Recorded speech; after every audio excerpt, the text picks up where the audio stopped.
बेवकूफ सेठ और बुद्धिमान नौकर। एक गांव में रामदास नाम का एक सेठ रहा करता था। वो बहुत ही बुद्धिमान था।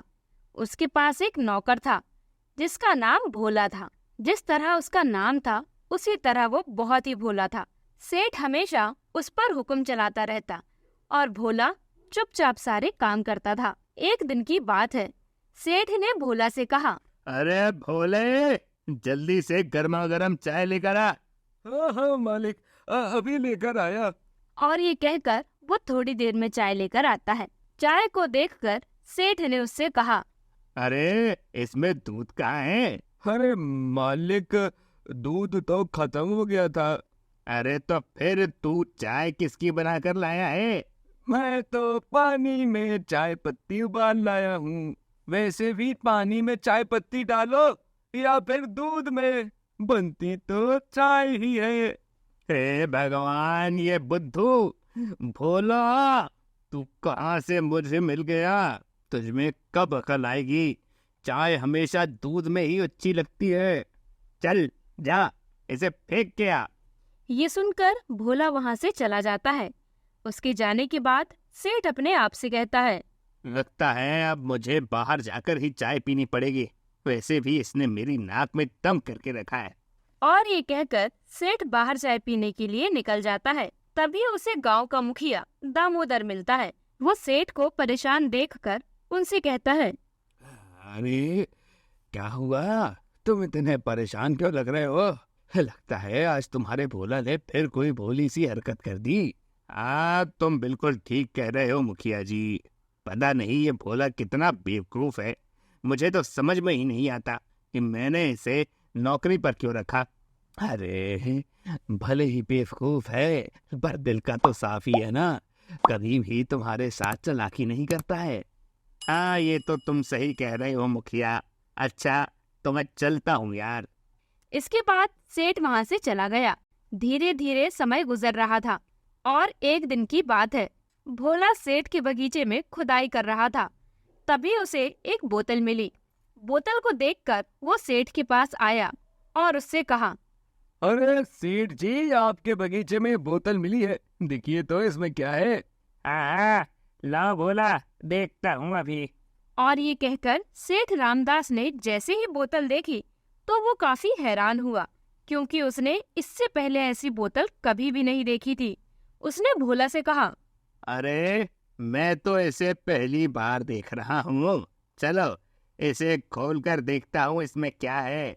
और ये कहकर रामदास जैसे ही बोतल खोलता है तो उसमें से एक जिन निकल कर आता है। जिन को देखकर वो दोनों बहुत ज्यादा हैरान हो गए। जिन ने उन दोनों से कहा, तुमने मुझे आजाद किया है, तो बताओ मैं तुम्हारी कौन सी 3 इच्छाओं को पूरी कर सकता हूँ। तुम जो कहोगे मैं वही करूँगा। क्या तुम सही कह रहे हो? मुझे तो यकीन ही नहीं हो रहा है। अरे जल्दी बताओ भाई, वैसे भी अब मुझे जाना है। बहुत दिनों से बोतल में बंद था, तो अब मैं पूरी दुनिया घूमूंगा। अच्छा, तो तुम सबसे पहले मेरे नौकर भोले को थोड़ा सा बुद्धिमान बना दो, क्योंकि ये बहुत ही बुद्धू है और इस वजह से इसने तो मेरा दिमाग ही खराब करके रखा है। ठीक है, मैं इसे तो बुद्धिमान बना दूंगा, पर इसके बदले किसी और का दिमाग चाहिए होगा।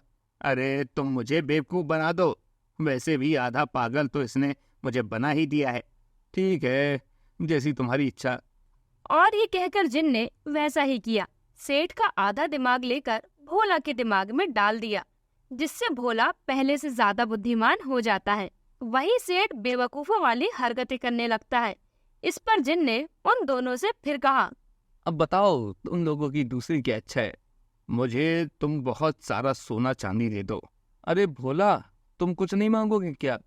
अरे नहीं नहीं, मैं बाद में मांग लूंगा, अभी मेरा मन नहीं है। ठीक है, तो अब मैं जा रहा हूँ। जब भी तुम्हें मेरी जरूरत हो तो तुम मुझे मेरा नाम लेकर बुला लेना, मैं आ जाऊंगा। इसके बाद जिन वहाँ से चला गया। सेठ बहुत ज्यादा खुश था कि अब उसका नौकर बुद्धिमान हो गया है और अब वो उससे कुछ भी करवा सकता है। पर वो ये भूल गया था कि वो उसके चक्कर में बेवकूफ हो गया है और अब वो ज्यादातर काम में गलतियां करने लगा। और एक दिन की बात है, रामदास किसी चीज को ढूंढ रहा था। तभी वहाँ पर भोला आ गया और भोला ने रामदास से कहा, क्या हुआ सेठ जी, आप क्या ढूंढ रहे हैं? अरे मैं कितने देर से अपनी चप्पल ढूंढ रहा हूँ, पर मुझे चप्पल मिल ही नहीं रही। क्या चप्पल? पर चप्पल कहाँ चली गई? पता नहीं, अभी तो मैं उसे पकड़े हुए ही था। तभी भोला की नजर पड़ती है कि सेठ बगल में एक चप्पल दबाए हुए है। ये देखकर भोला ने सेठ से कहा, अरे सेठ जी, आप बगल में अपनी चप्पल दबाए हैं। क्या बगल में? पर बगल में कहाँ से आ गई? अरे मैंने तो इसे हाथ में पकड़ा था। चलिए कोई बात नहीं, आप इसे पकड़ लीजिए, मैं तब तक खाना लगा देता हूँ। अरे नहीं नहीं, मुझे भूख नहीं लगी है, मैं काम पर जा रहा हूँ। वैसे भी आज मुझे हिसाब किताब करना है। ठीक है, तो मैं आपका खाना वहीं ले आऊंगा। इसके बाद सेठ काम पर चला गया। काम पर जाने के बाद वो मजदूरों के हिसाब जोड़ने लगा, पर वो हिसाब जोड़ ही नहीं पा रहा था, जिस वजह से मजदूर काफी ज्यादा परेशान थे। अरे क्या हुआ सेठ जी, आप आज हिसाब क्यों नहीं कर पा रहे हो? इतनी गलतियां क्यों हो रही हैं आपसे? अरे हाँ हाँ, अभी जोड़ता हूँ। ऐसे ही यार, कोई बात नहीं है। पर वो बार बार हिसाब लगाता और उसमें कोई न कोई गलती हो ही जाती। इसे देखकर एक आदमी ने कहा, अरे लगता है ये सेठ पागल हो गए हैं, पागल, इसलिए हिसाब नहीं लगा पा रहे। आज इनके अंदर इनके नौकर भोला की आत्मा आ गई है। तभी वहाँ पर भोला आ गया और उसने मजदूरों को इस तरह बात करते देखा तो उनसे कहा, क्या हुआ, तुम लोग इस तरह बातें क्यों कर रहे हो? अरे क्या बताएं, आज सेठ बड़ी अजीब हरकतें कर रहे हैं। एक हिसाब नहीं जोड़ पा रहे यार, 1 घंटे हो गए हैं। क्या? रुको, अभी देखता हूँ मैं। और ये कहकर भोला सेठ के पास गया और उसने जल्दी से सारा हिसाब लगा दिया, जिससे सेठ ने पैसे दिए और इसके बाद सारे मजदूर वहाँ से चले गए। उनके जाने के बाद सेठ ने कहा, अरे वाह भोला, तुम तो बहुत बुद्धिमान हो गए हो।